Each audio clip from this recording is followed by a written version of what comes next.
Hello everybody, आप देख रहे हैं नॉलेज वाइब्स। आज हम मॉनेटरी पॉलिसी से रिलेटेड कुछ मल्टीपल जो चॉइस क्वेश्चंस होते हैं उनको लेकर आए हैं। ये PGT, TGT economics, GIC lecturer और असिस्टेंट प्रोफेसर इन इकोनॉमिक्स, और इसके अलावा जितने भी जो कॉम्पिटिटिव एग्ज़ाम्स में उसमें इकोनॉमिक्स रिलेटेड जो क्वेश्चंस पूछे जाते हैं उन सभी के लिए इम्पोर्टेंट हैं। और आज की जो सेट है इसके जो मोस्टली क्वेश्चंस पहले किसी न किसी एग्ज़ाम्स में पूछे गए हैं। तो शुरू करते हैं आज का वीडियो। आज का हमारा पहला क्वेश्चन है कि खुले बाज़ार के परिचालन का लक्ष्य क्या होता है। देखिए, खुले बाज़ार का परिचालन या खुले बाज़ार की जो क्रियाएं हैं वो ये केंद्रीय बैंक से संबंधित होती हैं। भारत की केंद्रीय बैंक का नाम आरबीआई है। आरबीआई जो कमर्शियल बैंक्स हैं वो जिस साख का निर्माण करते हैं उसको नियंत्रण के लिए, यानी जो साख नियंत्रण आरबीआई करता है उसके मात्रात्मक जो प्रतिबंध हैं, ये जो मात्रात्मक टूल्स हैं उनमें से एक है खुले बाज़ार का परिचालन। इसके अलावा अन्य हैं कि बैंक दर, repo rate, reverse repo rate, तरलता समायोजन सुविधा या परिवर्तनशील कोष अनुपात, ये सब भी जो आरबीआई के मात्रात्मक या परिमाणात्मक उपाय हैं उनमें शामिल होते हैं। देखिए, मॉनेटरी पॉलिसी के द्वारा जो केंद्रीय बैंक होता है वो देश में आर्थिक स्थिरता लाने का प्रयास करता है। तो जो खुले बाज़ार का परिचालन है उसका लक्ष्य होता है सरकारी प्रतिभूतियों का क्रय और विक्रय, यानी जब स्फीति यानी महंगाई हो तो क्या करे, और जब यानी मंदी की अवस्था हो तो क्या करे। जब महंगाई होती है तो जो आरबीआई का मेन पॉलिसी होती है वो जनता के पास से जो करेंसी है उसको खींचना होता है। इसलिए स्फीति या महंगाई की अवस्था में खुले बाज़ार का जो परिचालन है उसमें जो आरबीआई है वो अपनी सरकारी प्रतिभूतियों को विक्रय करते हैं यानी बेचते हैं, और मंदी में उन्हें अपनी खरीद लेते हैं। तो इस क्वेश्चन का सही आंसर है ऑप्शन नंबर डी। खुले बाजार के परिचालन का लक्ष्य होता है सरकारी प्रतिभूतियों का क्रय और विक्रय करना।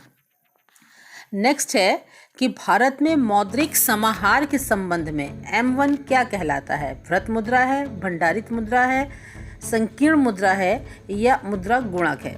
देखिए, जो भारत का सरकार है या जो आरबीआई है वो जो करेंसी है, जो लिक्विडिटी है जो जनता के पास रहती है उसको 4 रूपों में व्यक्त करती है। पहला होता है M1, दूसरा होता है M2, तीसरा होता है M3 और चौथा होता है M4। यहाँ M1 के बारे में बात की जा रही है। तो M1 को संकीर्ण मुद्रा के रूप में परिभाषित किया जाता है और ये सबसे ज़्यादा तरल या लिक्विडिटी लिए होती है। M1 में जो नोट या करेंसी हमारे पास होती है, हमारे जेबों में होती हैं, जिन्हें हम सबसे पहले खर्च कर सकते हैं वो शामिल होते हैं, और साथ ही साथ बैंकों में जो हमारी मांग जमाएं हैं उनको शामिल किया जाता है।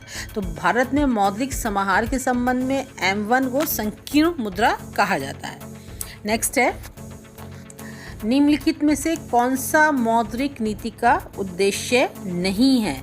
ऑप्शंस हैं आर्थिक विकास को बढ़ाना, मूल्य स्थिरता प्राप्त करना, विदेशी व्यापार को नियमित करना और विनिमय दर को स्थिर करना। तो यहाँ पर जो आपका सही आंसर है वो है ऑप्शन नंबर सी। विदेशी व्यापार का नियमन ये भारत की मौद्रिक नीति का उद्देश्य नहीं है। भारत की जो मौद्रिक नीति है उसमें आर्थिक विकास को बढ़ावा देना शामिल होगा क्योंकि वो आर्थिक स्थिरता के लिए काम करता है। मूल्य में भी स्थिरता प्राप्त करना मौद्रिक नीति का उद्देश्य होता है, और विनिमय दर जो है वो स्थिर रहे। विनिमय दर से मतलब होता है कि जो भारत का रुपया है वो डॉलर के मुकाबले कहाँ ठहर रहा है, तो वहाँ भी एक स्टेबिलिटी होना चाहिए, ज़्यादा उतार चढ़ाव ना हो।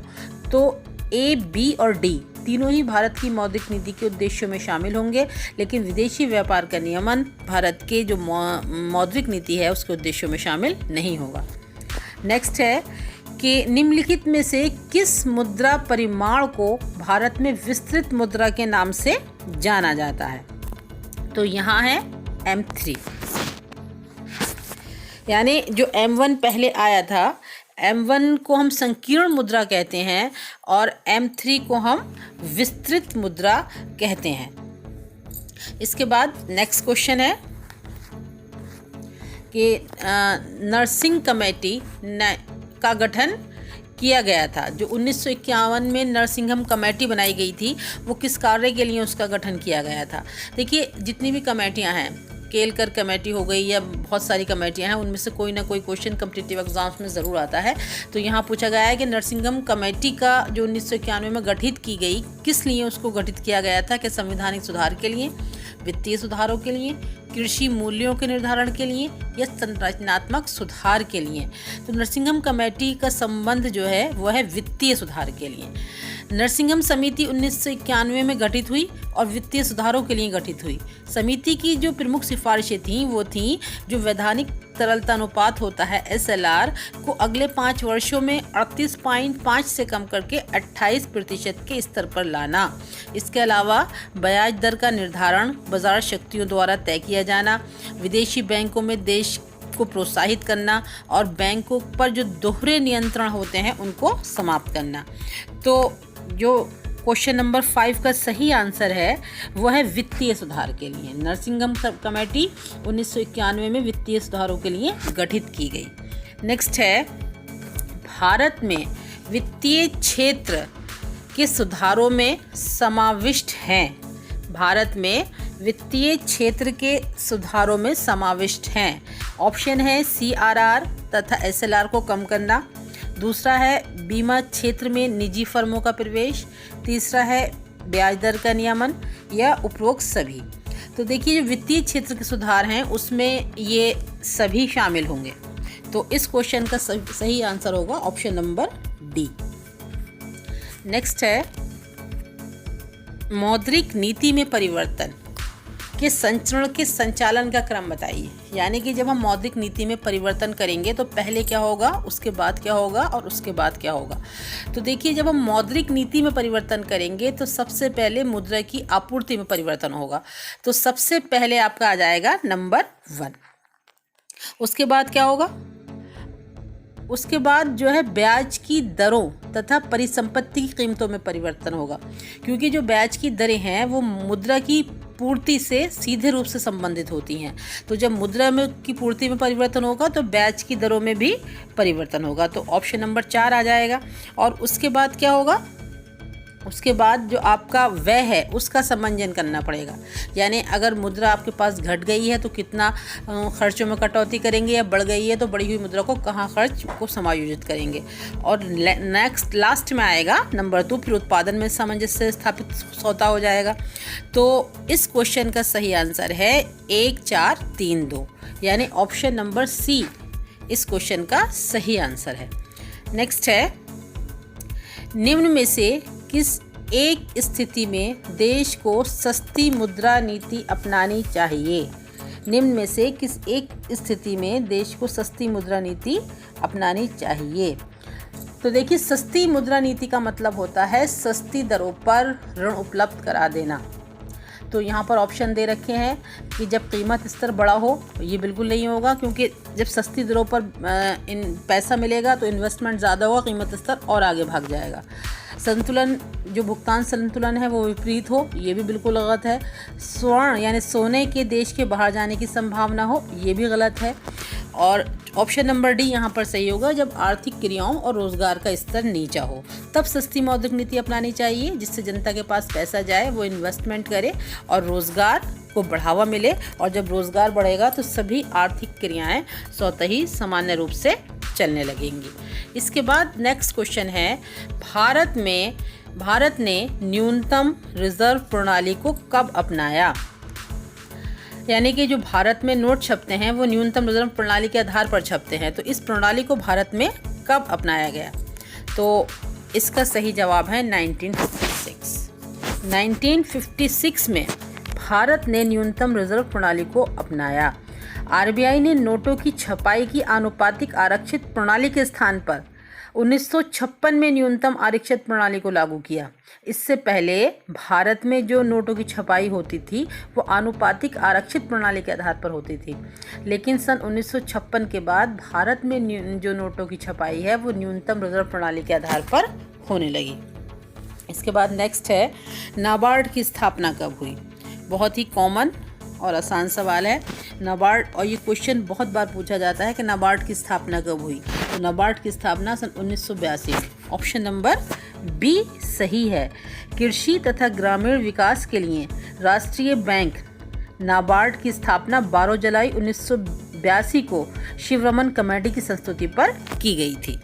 शिवरमन कमेटी की संस्तुति पर की गई। क्वेश्चन ये भी पूछा जाता है कि किसकी संस्तुति पर नाबार्ड की स्थापना हुई और किस वर्ष में हुई। नेक्स्ट है कि भारतीय कृषि के लिए निम्नलिखित में से कौन सा संस्थागत साख स्रोत नहीं है। ऑप्शन है साहूकार, व्यापारिक बैंक, सहकारी बैंक, क्षेत्रीय ग्रामीण बैंक। देखिए, जबकि साहूकार जो हैं वो असंगठित क्षेत्र से संबंधित हैं। संगठित या संस्थागत क्षेत्र वो होते हैं जहाँ पर सरकार का नियंत्रण हो। साहूकार प्राइवेट लोग हैं, और जो कृषि के लिए ऋण उपलब्ध कराते हैं तो संस्थागत साख, व्यापारिक बैंक, सहकारी बैंक, क्षेत्रीय ग्रामीण बैंक, उसमें ये तीनों आएंगे, लेकिन साहूकार उसमें शामिल नहीं है। क्वेश्चन नंबर 11 का सही आंसर है ऑप्शन ए, साहूकार। इसके बाद नेक्स्ट क्वेश्चन है, बैंक दर से अभिप्राय है। तो देखिए, बैंक दर ऑप्शन दे रखे हैं कि जमाकर्ताओं को, बैंक द्वारा जमाकर्ताओं को दी जाने वाली ब्याज की दर है, या बैंक द्वारा ऋण लेने वालों को दी जाने वाली ब्याज की दर है, या अंतर बैंकीय ऋणों की ब्याज की दर है, या फिर केंद्रीय बैंक द्वारा अन्य बैंकों को दिए गए ऋणों पर लिया जाने वाला ब्याज है। तो देखिए, बैंक दर का मतलब होता है जो देश का केंद्रीय बैंक हो, जैसे भारत का आरबीआई, जब वो अन्य कमर्शियल बैंकों को या शेड्यूल्ड बैंकों को ऋण देगा तो जिस ब्याज की दर पर देगा वही बैंक दर कहलाएगी। उसी के आधार पर फिर जो वाणिज्यिक बैंक होते हैं, कमर्शियल बैंक होते हैं, वो जनता को ऋण देने के लिए अपनी दरों को तय करते हैं।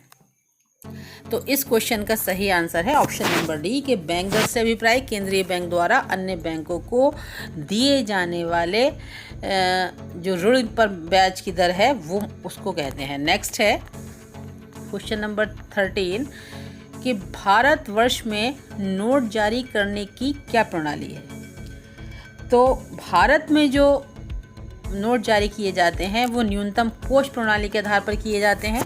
ये पहले भी बताया जा चुका है। इससे पहले जो प्रणाली थी वो आनुपातिक कोष प्रणाली थी, लेकिन 1956 से न्यूनतम कोष प्रणाली को अपनाया गया है। अब भारत में सिर्फ 200 करोड़ रुपए के न्यूनतम कोष पर कितने भी नोट सरकार और आरबीआई अपने विवेक के आधार पर जारी कर सकते हैं। इन 200 करोड़ रुपए में 115 करोड़ रुपए का सोना और 85 करोड़ रुपए की विदेशी प्रतिभूतियां होना अनिवार्य है। नेक्स्ट है, निम्नलिखित में से कौन एक सरकार की देयता नहीं है। देखिए, इंदिरा विकास पत्र, किसान विकास पत्र और ट्रेजरी बिल, ये सभी सरकार की देयताएं हैं। सरकार की देयता का मतलब कि जब हमने इंदिरा विकास पत्र या किसान विकास पत्र खरीदा था तो 10,000 रुपये या 20,000 रुपये देकर ख़रीदा, और सरकार की देयता क्या है कि 5 साल बाद उसको आपकी रकम का 1.5 गुना या उस पर जो भी उसकी रेट चल रहे हैं ब्याज के उसको लगाकर वापस करना। लेकिन सार्वजनिक उपक्रमों के जो शेयर हैं ये सरकार की देयता नहीं है, बल्कि उस सार्वजनिक उपक्रम की ही देयता है जिससे आपने शेयर खरीदे हैं। तो क्वेश्चन नंबर 14 का सही आंसर है डी। नेक्स्ट है,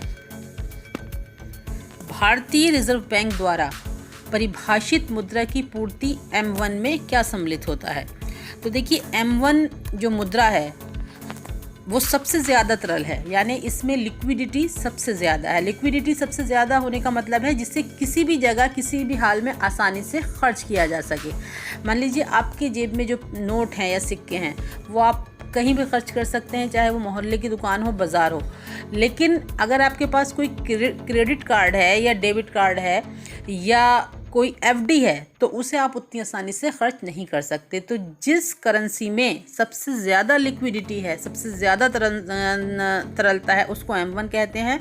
और M1 को हम परिभाषित करते हैं, इसमें एक तो जो जनता के पास करेंसी होती है वो शामिल होती है, और उसके अलावा जो बैंकों के पास हमारी मांग जमाएं हैं। मांग जमाएं इसलिए कि मांग जमाओं को हम कभी भी भुना सकते हैं, जबकि सावधि जो जमा है उसको हम फ़ौरन नहीं भुना सकते। इसलिए जो मांग जमा है वो सावधि जमा की तुलना में अधिक तरल है।